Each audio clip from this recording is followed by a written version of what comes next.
It's time for another podcast by George. Straight talk, straight from the heartland, that'll have you saying, by George, I think he's got it. Now, here's George. Hello, hi, how are you? And welcome to another podcast by George. Well, we're in beautiful downtown Des Moines. I don't know, I think it's beautiful in some respects. And we're in the office building anyway, for Kyle Munson, an old friend of Podcast by George. You've heard him on here before. I'm a big fan. Was a big fan of his when he was a columnist, a writer for the Des Moines Register. And I don't know, start us off that way again, Kyle, to kind of give us the background on that, because that's how I first became aware of you, and a lot of our listeners will be too. That gig that you had with the Register, that was, unprecedented. That's great. Do those jobs exist anymore? Well, they're fewer and far between. But no, I'm glad to be here, George, and I'm happy to be talking to the most prolific podcaster in Iowa. But yeah, so I was a journalist for 24 years with the Des Moines Register in a lot of different roles. I mean, years ago, I was a music critic covering all kinds of music stories. But for 8 years, I was the Iowa columnist in my last 8 years with the Register. And that was just a lot of running and gunning, and I could find my own story ideas, and I was roaming everywhere from the smallest towns in Iowa to China. And there was precedent for that because I was the fourth Iowa columnist since World War II. And so there were predecessors before me, like Gordon Gammick and Chuck Offenberger and John Carlson, who had defined the role. And especially if you think about somebody like Chuck Offenberger, who's still a great Iowa icon, and he was the Iowa boy for 20 years and really sort of defined what the role was, this mix of trying to be the voice of Iowa and getting out to every corner of the state and telling a whole variety of stories, from the serious to the sublime to the funny to the to reacting to news. So it really gave me a wide open canvas to work with. And yeah, and it was in some ways my ideal form of journalism, where you have that freedom to really resonate with that's how people experience everything in their own lives, right? Some days are better than others. Some days they want to laugh. Some days they have to cry. And if you can kind of take that entire journey with them, you become more and more a part of their lives, not just one corner of their lives. Yeah, a career is somewhat similar, but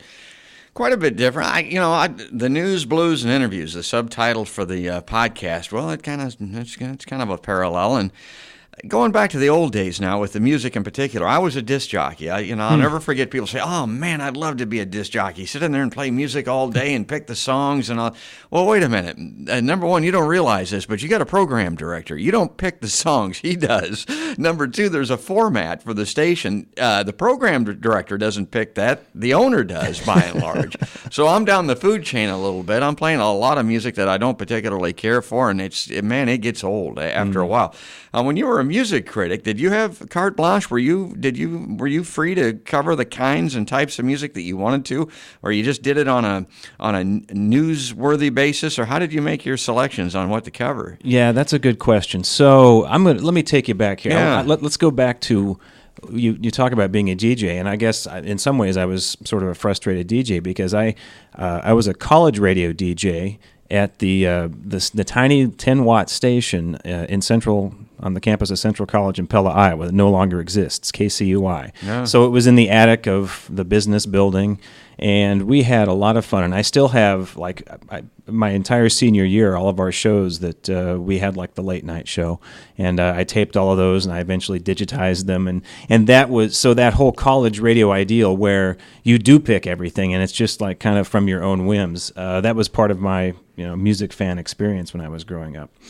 So what I did was, being an English student and a liberal arts college student, I wasn't sure what I wanted to do going in. Coming out, I knew I wanted to write for a living, and I merged those two things in my career, so my love of music and my love of writing.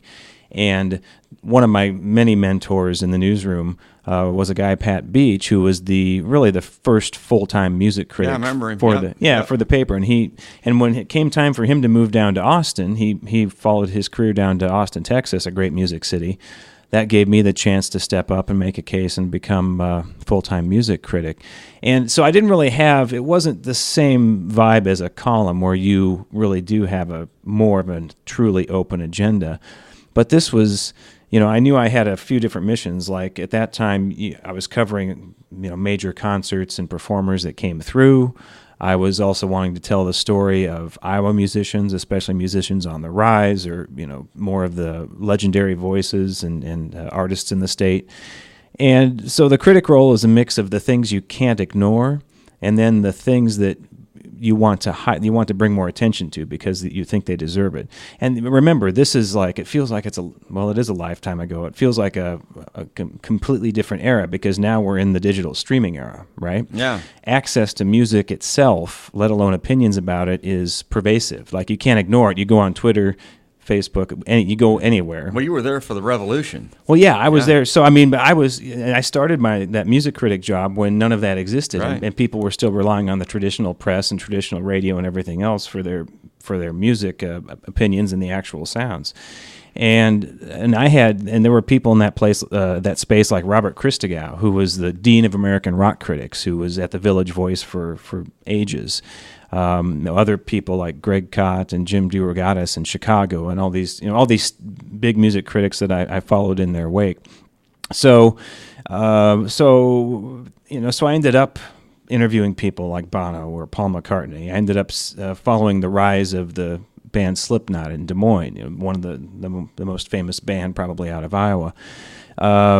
So it wasn't a completely free agenda, but there was a lot of flexibility at that time to go and try to find those little stories that appealed to me that I thought others would respond to, because there was no other way for them to find them at that time. Nobody was on their mobile phones, taking pictures and snapping or taking video at the gig all the time like they are now. Yeah, and I was reading along because, like you said, you had to search it out, and you were doing it from the most local talent and the most local club to Paul McCartney. Right.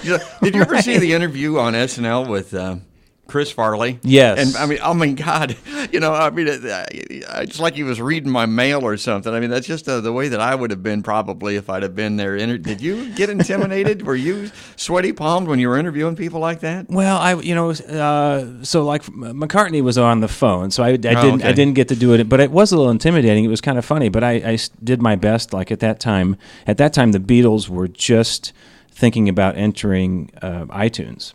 And so I pressed him on that, and I pressed him on disputes with Yoko and everything else.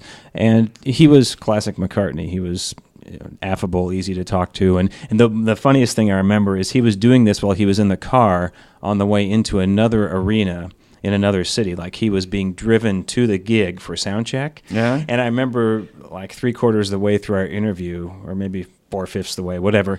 All of a sudden he goes, "Oh, pardon me for a minute," and he had to it was like he was standing up outside through the sunroof in the limo or something like that to wave to fans. Yeah. And I could hear it in the background. Yeah, he's a great guy. Yeah, that sounds like McCartney. Yeah. And so he says, "Okay, I'm back," and so he had to take a break just to wave to the fans on the way into the arena. But he's in a limo. You and I could talk for hours. I just did an interview not too long ago, and I mentioned Charlie Watts, the drummer for the Rolling Stones. He's got all of these collectible antique cars because he's a bajillionaire, like all the Stones. Dude can't drive.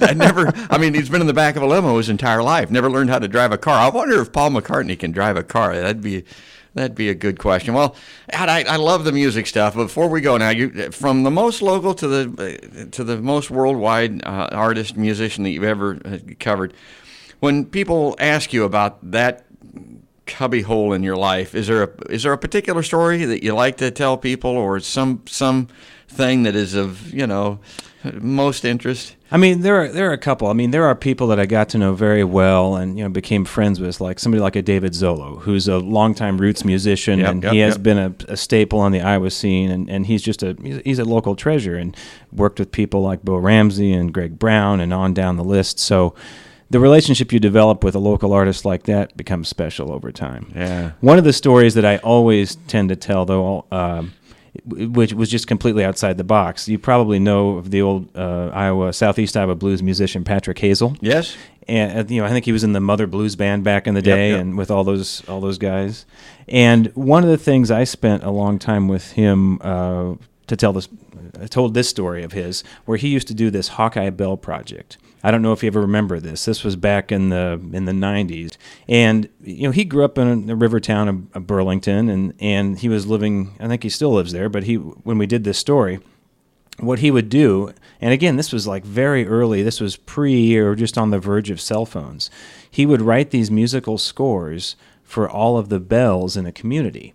And he would station a person at every bell. Like you think about those river towns along the Mississippi River. So church bells, firehouse bell, school bell, whatever. And so everybody would have this score, and they would all time their watches precisely. And then at the right moment, the score would begin, and the entire community would become a little mini bell symphony. And so wow. it was No, I never heard that. That's great. Yeah, and he did this not only in river towns in here in Iowa and in America, but he did this over in Russia too. You think about some of those places that have just a dense concentration of bells, and it was fascinating. So it was this Iowa blues musicians' way to kind of do experimental John Cage type music, ambient music, and turning a community into a concert hall. I just loved that. And so I spent a lot of time talking about the philosophy behind it, and went to Burlington, and we walked around all the bells. And so that's one of those stories that I'll never forget, just because it's a unique way of thinking about music, which I love. Yeah, my only bell stories, I guess, the song Time with Pink Floyd, that was in the analog era, and all those alarm clocks that go off at the beginning of it, that was all done at analog in the studio. They had to set all that up, and it was quite a feat. And then, of course, the tolling of Big Ben, AC/DC, and I think that was recorded. I think they had that before the death of Bon Scott, and then he didn't get to sing on it, and so on and so on. I mean, that's all great stuff. Okay, so it's that time again. Time to jump in the Wayback Machine. I know a lot of our listeners have been waiting for this. It's the Wayback Machine in the career of Kyle Munson, music critic for the Des Moines Register. And there isn't anything that'll set people off like even a modestly or slightly negative review of their favorite band or maybe even themselves. And Kyle got a lot of calls, and he kept some of them, and he shared them with us. So check this out. Irate readers of the Kyle Munson music critiques in the Des Moines Register. Check this out.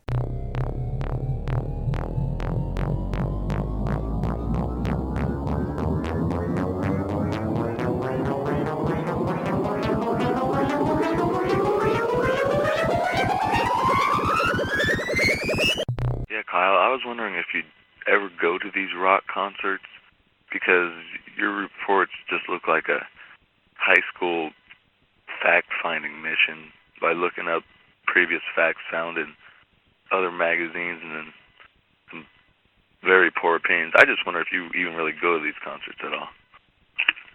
Message 2. Hi, Kyle Munson. Just finished reading your review of Mudvayne, and I'm about to line my birdcage with it right now. It's a piece of trash. I mean, I don't even know if you were there or if you heard this all secondhand or what, but I would think that if you're going to put something in print, you should at least make sure that it's, that it's correct. I mean, isn't that the, basis of journalism? Or you just make stuff up and go through it? But, yeah, I mean, I read through this thing, man. Honestly, your review of the Mudvayne concert is ridiculous. It's not even accurate in the things that happened, and you suck. End of message. Message 3. Kyle, just read your little article on the Piano Man. You need to get a job. End of message. Message 4. Message 5. Your columns are so disgusting and stupid. I hope that you're looking for a new job very soon out of Des Moines area. They make very good litter. End of message. Message 6. Yeah, hey, bud. You better change that picture they put of you in the register if you want to start calling people out. Message 8. Mr. Kalman's son, he's Iowa's native son. A music critic, KM, with the initials KM. He's a rock and roll's friend. Mr. Kalman's son, Iowa's native son. That's our judgmental Kyle, putting everyone's music to trial. Judgmental Kyle, putting modern music to trial. End of message. Message 11. Yes, Mr. Munson, I just read your article in the morning paper, and I cannot believe what you were writing. You must not have gone to the same concert I went to last night, because I was sitting at a table on the floor, and everyone around us, we were so delighted with the music and everything. And then read your article and wants to make me throw up. What's the matter with you? Don't you appreciate something different and good music anymore, or do you like this rap and this crap they have on TV all the time? End of message. Message 15. Just got back from out of state, Mr. Mumpson, and read your review on Mannheim Steamroller. Frankly, I think it sucked. The next thing you're going to probably say is ABBA doesn't have any talent or didn't have any talent. I think you really need to get into a different profession. Anybody that doesn't like Mannheim Steamroller, man, something's got to be wrong with them.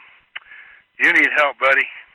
Okay, so fast forward then a little bit. Go from music critic to the kind of the new Iowa boy, although you never used that moniker, right? That was Chuck Offenberger. Well, yeah, and even before that, I spent my transition period, I was a digital editor. I was part of like the Register's first real expanded digital team as the entire news business was going through this transition, which, in retrospect, it was also kind of the warning clouds were on the horizon for what Facebook and Google and everybody was doing to our revenue model.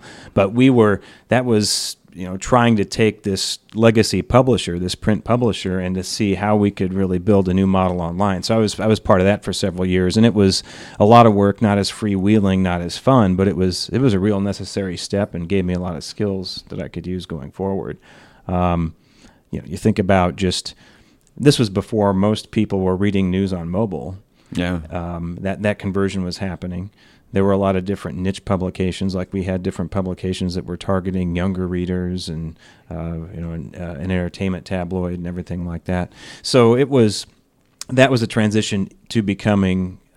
I didn't plan this perfectly going into it, but by doing that, in some ways, it set me up even better to go back into a core writing job and to really pursue that. Because then, as I became Iowa columnist, I was out there not only writing columns, but I was shooting and producing video, and I was on social media, and I was more of a brand. And so, but yeah, you're right. So I never did come up with that perfect nickname like the Iowa Boy. Chuck had Iowa Boy, and that's hard to bottle that lightning. So I just it was Kyle Munson's Iowa. Yeah. And some great stuff. And again, you're on the cutting edge. Of this technology, this revolution that's taking place. Because when you think about it, you had radio to TV, and then you had print journalists that basically were the same as going back to the Heidelberg in a lot of respects. When I'm running around doing radio and the television era back, and these guys are still using the same number 2 pencils and notebooks that they always had, but that all changed, during your tenure. Yeah, and and I still, I used a notebook and a pen throughout my entire career, but then as the phone became a more important tool, it's just you had more tools to use in the moment depending on what was going on. So it was always this running calculation in my mind if I was in the middle, say, of like a breaking news situation, or even if I was just out reporting some other kind of story that wasn't immediate breaking news. So am I going to use my phone to record some audio while I'm taking notes? Am I going to shoot video and go back and use that? Or it was like the Swiss Army knife approach, which tool is going to be the right one for this particular moment and as I'm out there reporting. So that's great stuff. And here as we're doing this interview, it's, what is today, the June 27th. Mm-hmm. 28th tomorrow. We're going to be celebrating a little bit, and I don't know if you can stop by or not, but your name's going to be used in vain. Your column with Jason Oglesby and the Big Save on the River. The anniversary of that 10-year anniversary is June 30th, Sunday. The 28th is family is going to come down to the gas lamp, and we're going to have a cake. And Bob Pace, who did the song "What Makes a Hero," is going to do a special kind of an unplugged acoustic version for the mother. And that's going to be a great thing. That was a great column, a personal favorite of mine, and we've had it on the podcast before. Look, going back now into that part of your life, is there a column that you like to reference or that you like to bring? Maybe you're something that was biggest and best in your mind. Wow, yeah, that is difficult. I mean, there a few things pop up. I mean, that Jason Oglesby column, obviously, where that's a chance to. That is local journalism's one of local journalism's best roles, where you can show the importance and highlight the actions, the unsung actions sometimes of of a local hero, and just an everyday person who deserves to be called a local hero. I think of something like the Field of Dreams, where I did a lot of different projects around the.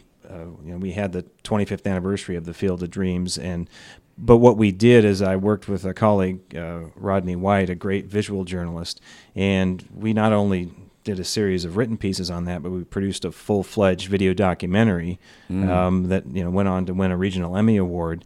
And so I love taking an important Iowa cultural piece like that and doing something that's not just about the anniversary, but we explored the entire complicated history of that place and that film and the story.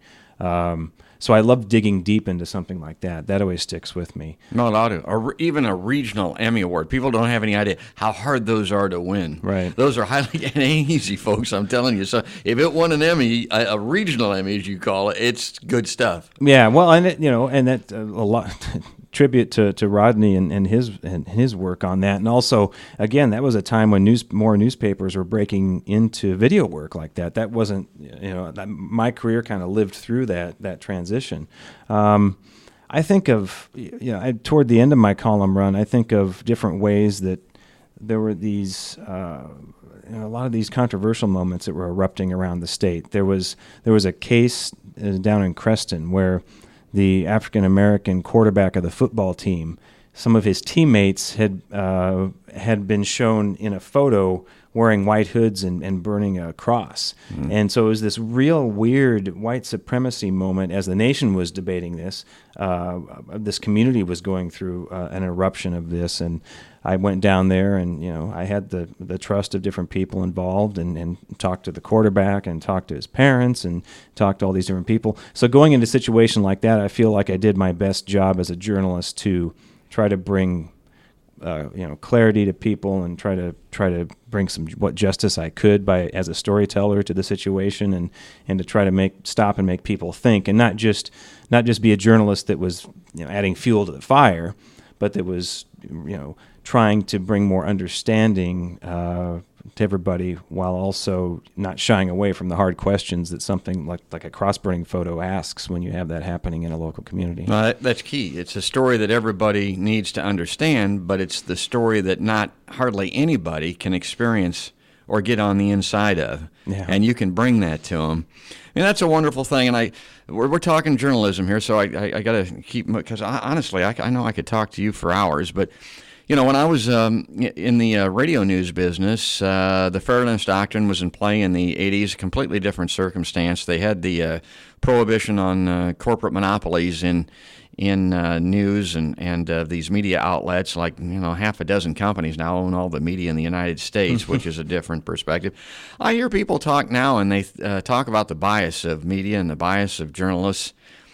I really wasn't aware of it. Not that I saw or was around. And the example that I'll use here, I just saw a guy interviewed not too long ago, and he was talking about NPR.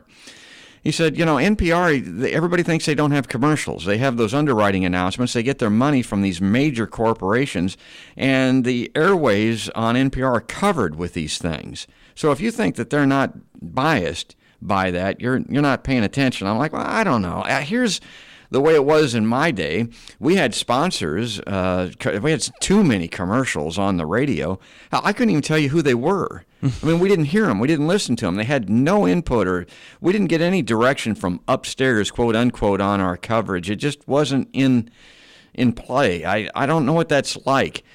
What's your opinion now on journalism? Do you think that it is? Do you think that these corporatists, so to speak, influence news coverage? And do you think reporters are getting directives from the suits upstairs. Wow, boy, there's a lot to unpack there. So Yeah. Well, first of all, you're right. I mean, you alluded to like the old ad revenue model for most local news or most news in general, and that's the way these large metro newspapers were too. You had a huge number of money coming in through display ads that were expensive, and also classified sections from just everyday people that were paying a lot of money, and that supported the news operation. But there was this really thick, well-defined firewall between the ad and the news operation. Now that is broken down, and that enters. So we have all this kind of conversation that enters about bias in news in a much stronger way. Now, so something like let's take NPR, let's take public radio. I believe that they still have a very good, valid news operation. And you're right, underwriting is everywhere. So they have corporate underwriting or companies or organizations that can sponsor different segments and part of their coverage. But I think they have a very clear news operation and news values in place to prevent bias from creeping into their news product. And I know, and I'm friends with a bunch of public radio people, and so I think that they still have a really good firewall there, no matter how much underwriting we're talking about on a given show. Now that said, I think, but they also kind of highlight one of the new ways forward. Sure, they have the underwriting. They also have some public dollars coming in, and then they go direct to their audience for pledge money. Yes. And I think that relationship of going directly to your audience, to the subscriber, to the listener, viewer, whatever, that is largely the new model that has to emerge for some of these local news operations to stay afloat. Whether it's nonprofit or whether you still try to be commercial, whatever it is, that because that old ad model has splintered into, people targeting their digital ads through Google, Facebook, or maybe some other entity if they can claw just a little slice of the pie. You have to go directly to your audience, and that's why we have these shrinking newsrooms. Some operations are trying new models and going directly to their audience. That works a lot better for the New York Times of the world or for the Washington Post because they have these premier national brands they can harvest from a larger readership and make it work, and they're making the bridge work. For these more local operations, it's just a real fight. So I think you have to go directly to the audience. And then the third thing I would mention is, as all this is happening, and you have maybe more traditional news operations that are trying to position themselves as nonpartisan or unbiased, there's the rise of partisan media is real. Even here in Iowa, we have different operations, and we have a larger share of journalists or news people now who are covering political events that are from partisan media. I have a college friend who's involved in a national liberal media startup now, is trying to as an answer to Drudge Report.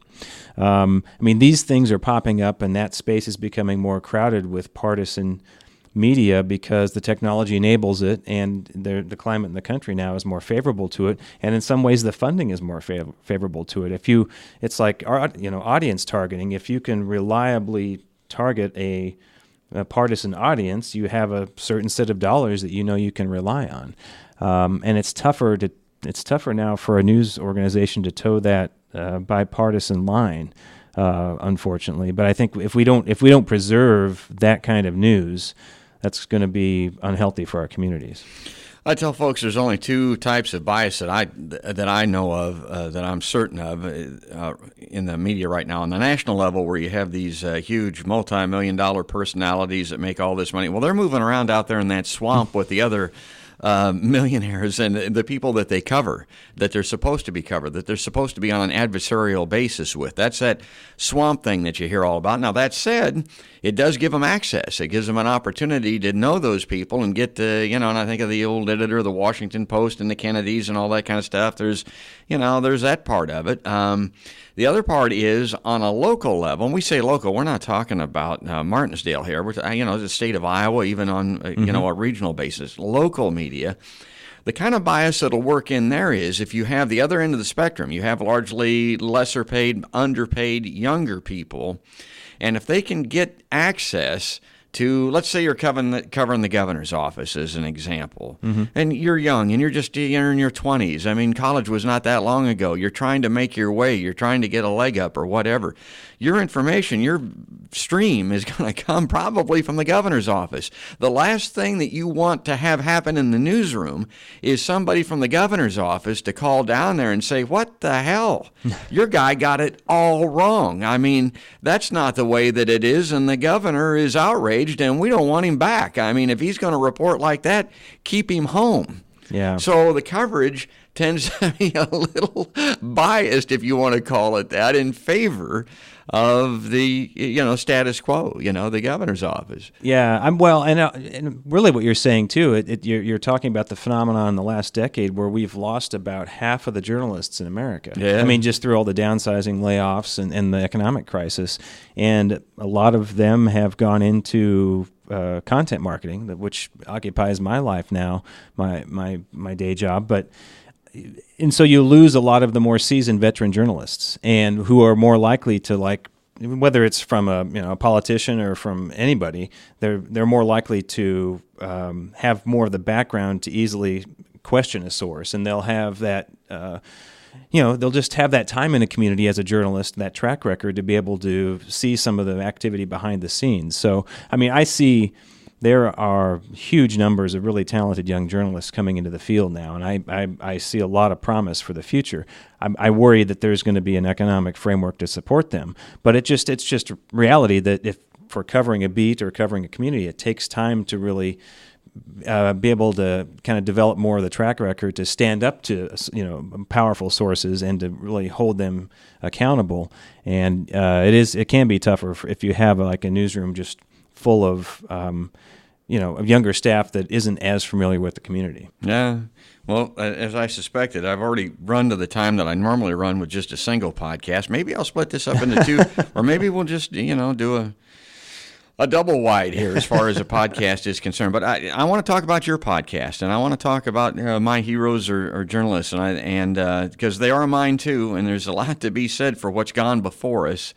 And tell us the genesis for this now. Yeah, so journalists are my heroes. It's a podcast I've been doing on the side since shortly after I exited journalism, and it was just a way to stay in touch with the industry that I love and that defined my the first half of my career, I guess. And it also came at this moment when journalism is in such crisis. So I wanted to try to have a continuous conversation to figure out not only how can we fix this economic model, but what does the American public, readers, viewers have lost touch with what it means to be a journalist. And there's the whole notion of especially in local news, I think people have a misconception now that you're out there, you're checking off boxes on your agenda and you're trying to, pit people against each other and you're out there spouting opinions. And I just wanted to try to restore some of that common ground and find the center again for what it means to be a really good working journalist, because I know so many of them. Well, and there is a working journalist. One thing off the top I always like to make clear to people, and I almost laugh sometimes when they talk about credentialed journalists they don't give you a license for this. Now, you can go to school for it, right, and you can be a working journalist, and really that's the classification. And the point to be made with the First Amendment, every U.S. citizen has the right to be and really can be a journalist. Yeah. I'm a journalist still doing this podcast. I mean, if you want to look at it that way. But that's the brilliant thing about the First Amendment and about this country that makes journalism what it is today. You don't get a little secret decoder ring and a card from the Columbia School of Journalism or anything like that. It's kind of the definition of journalism. Yeah, I mean, it's I'm a huge believer in education and academic study, but journalism, as it works, is more of a trade. It's more of a craft. I mean, just like writing, one of the best things you can do as a writer is not only study it, but it's kind of an art. Right? Yeah, kind of. Yeah. Yeah, and it's always, and you have to have, and transparency is built in ideally, because you're doing your work in public. You're accountable to your audience, and you have to answer to them, and you have to correct your mistakes. And when any part of that breaks down, it becomes you have problems. And there's an interesting discussion going on now about a lot of these news organizations no longer have their own public editors or ombuds people to help answer reader complaints and to explain to the audience why decisions were made and different controversies on a particular story. So anytime you lose more of that transparency and that discussion with public about why you as a news organization or why you as a journalist made a decision, that leads to problems. And that's one of many reasons why I think there's this misconception now about what being a journalist actually means, because some of the quality of the conversation has been lost. Yeah, and the more I think of it, the analogy with an artist really is accurate. And I would never consider myself or anything that I've ever done to be an artist. It reminds me of because he comes up and we're talking about music, so it probably showed our friend Bob Pace. If you call him an artist, he's like, not an artist. A musician, okay, he plays music, But it's like if you tell people you're an artist, okay, let's see your art. Right. Well, what do you got? Actually, I'll determine whether or not you're an artist, by whether or not, okay, so journalism's the same. You're a journalist? What do you got? Let's see your stuff. Right. Okay, yeah, so you are a journalist, and I can see that happening. Now, the heroes for journalism, I have a very simplistic view of it, and I think we've talked about this before. First and foremost, top of my list, always going to be war correspondents. Those are the heroes to me. Those films, those scenes that you see from the D-Day invasion. My God, there were guys there holding cameras doing it. Are you kidding me? And people back in the day, they wanted to criticize Morley Safer and Dan Rather. And those guys were there. They were in the jungle. They were out there in Vietnam. They paid their dues on a local basis. The people that we know, Gordon Gammick, made that same type of thing. There are guys that are plenty scared holding a machine gun, holding a notepad, or a still camera or something like that while all that's going on. That's heroism in my book, And again, I always think about the war stuff because that goes a long way towards letting people know the horror of war and why it should always be avoided, because those guys and gals and people, they did it. They were there. Yeah. No, amen. I totally agree. And just think about how many times that reporting of those images, like you're saying, changed people's notion of war or really brought it home to them and, prevented, arguably maybe prevented even a worse outcome. Human face. That's really what it was. They I think about those hooches being torched in Vietnam and Morley Safer standing there. And it was something to see U.S. soldiers setting the thatch on fire on top of those hooches. But the people, the crying women and the children, and it made you step, oh my God, those are people. Right. No, those are people just like us. They're setting their house on fire, Your heart went out to them, and it gave just that little bit of humanity feeling that you got with that. Made a difference. And and that human impact plays out every day in journalism. Think about the detentions at the border, for instance, and how that human impact and the reporting or the images out of that. You can go on down the line with one issue after another. That image that we've got just here in the past day or so with the father and daughter drowned in the Rio Grande. I thought at the time when I saw that, that's what makes a difference. Some people say, oh, God, you shouldn't show that. Yeah, you should. Yeah. That's got to be reported. That's got to be seen. Put an advisory on it if you want to. If your stomach is easily turned or you can't handle it or you've got a mental situation where you don't need to see that, okay, so you know that it's coming. Right. But that's...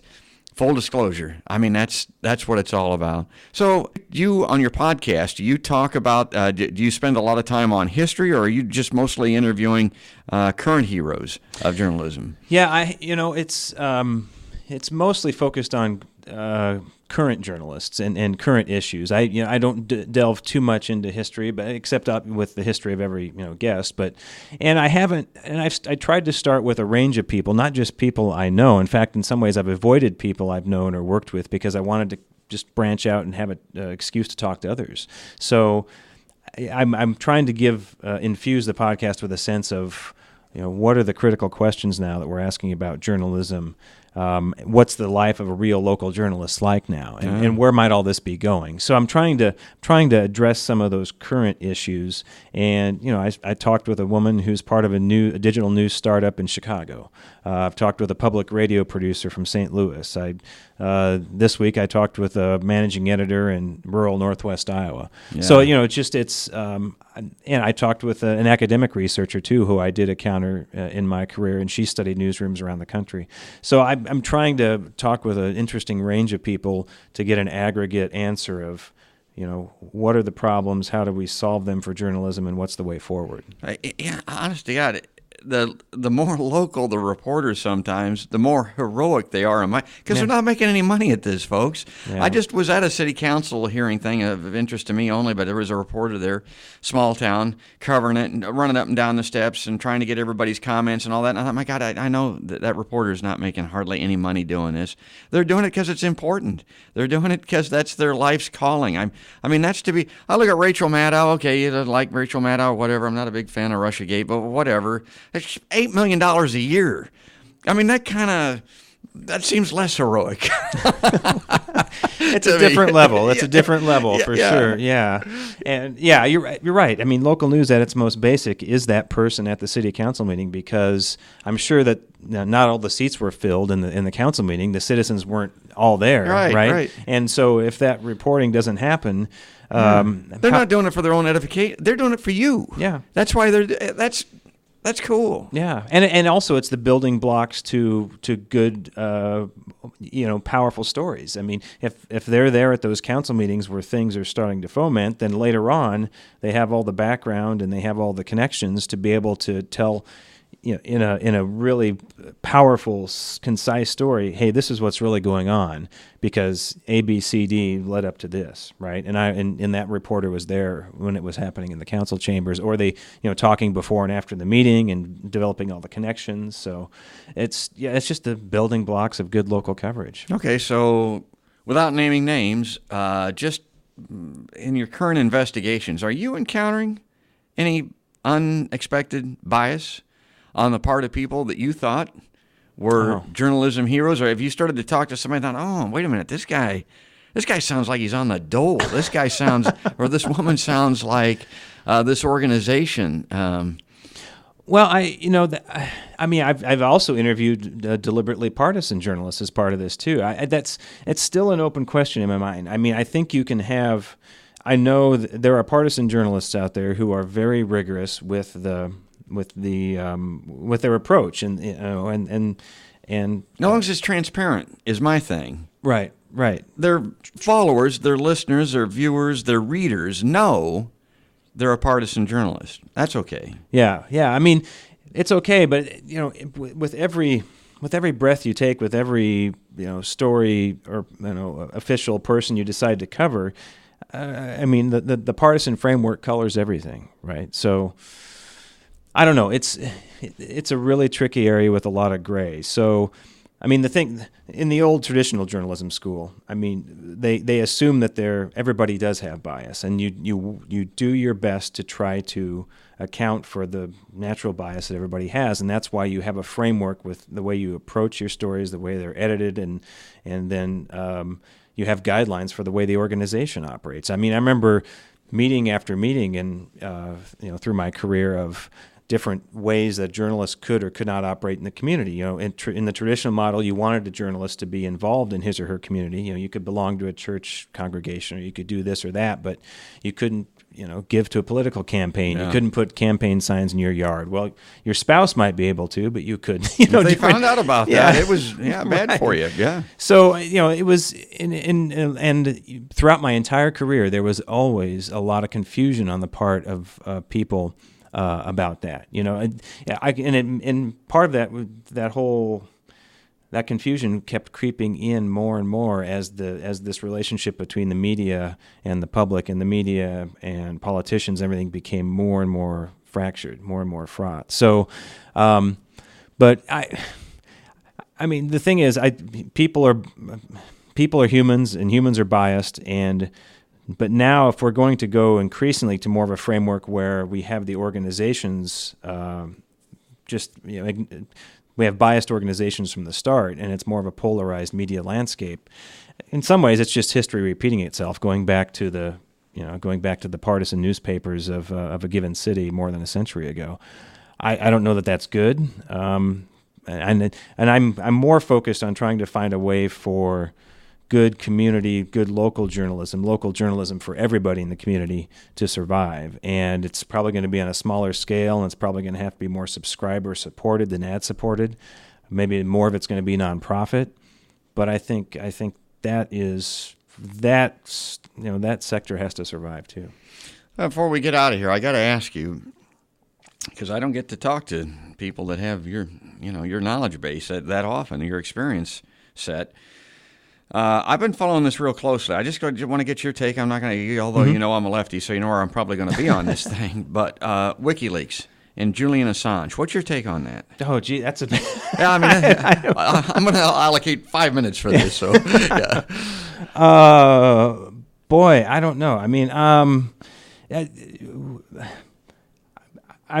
really in favor of public information, but anytime you mix in questioning motivations or other states into the whole formula. I mean, how far down the rabbit hole do you go, right? Well, think Ellsberg and Pentagon Papers. That's right. where I always think. I mean, that guy was a lefty. Right. I mean, right. He had an agenda. That was he had a perspective. Obviously, the material was stolen. He knew that. Yeah. He published. Well, he photocopied it and then gave it to publishers who published it, and then were indemnified. Most notably, the Washington Post and the right. New York Times.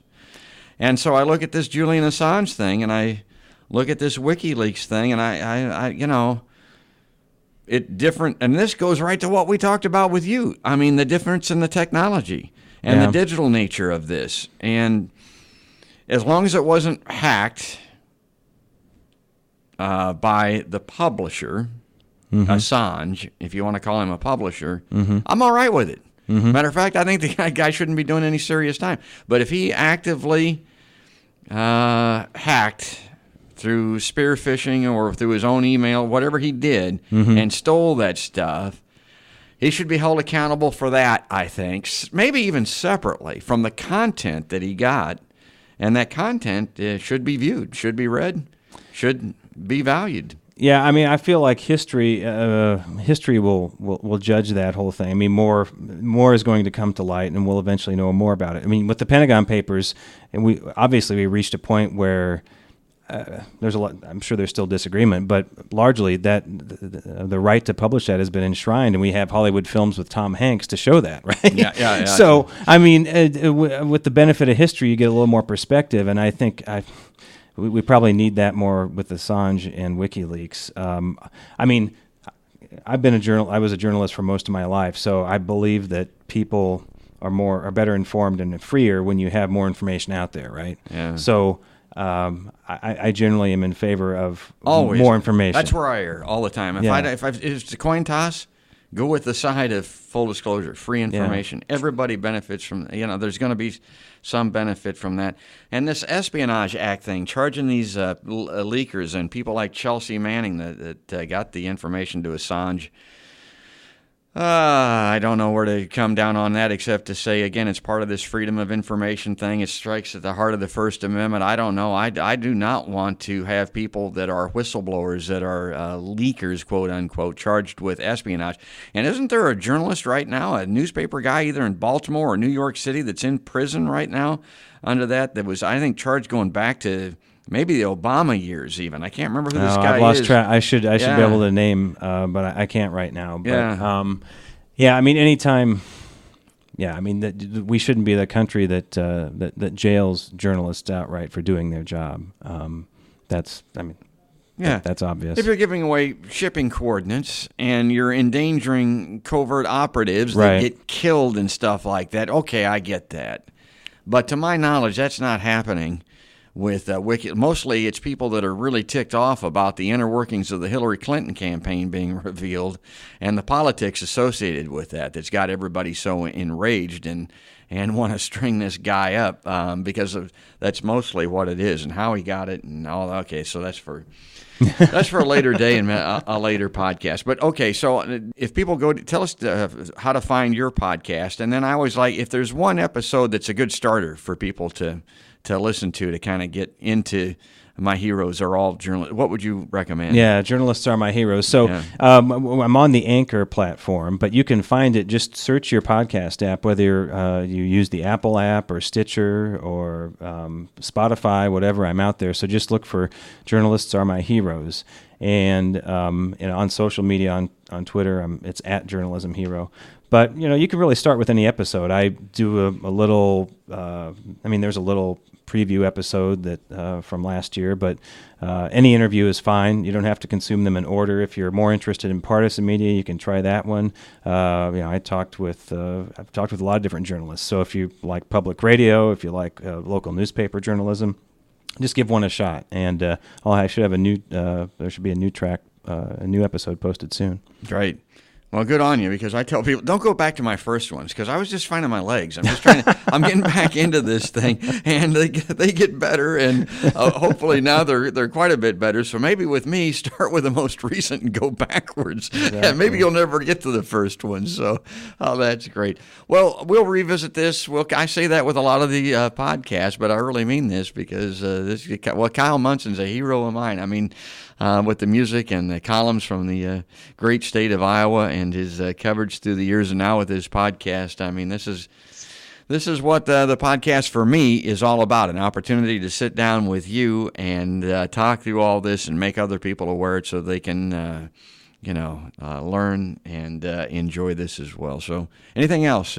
No. Well, just thanks for providing this, and you're elevating a lot of good Iowa community voices in your podcast. Like I say, you got to be the most prolific podcaster in Iowa, and I'm glad you're out there doing that, because it's good. It's good to connect people, and decades from now, historians will have a record of this time, and so I love it. Keep doing it.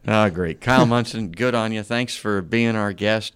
Encourage everybody to check us out on all those platforms that Kyle mentioned. Podcast by George is there side by side. But for right now, that's another podcast by George.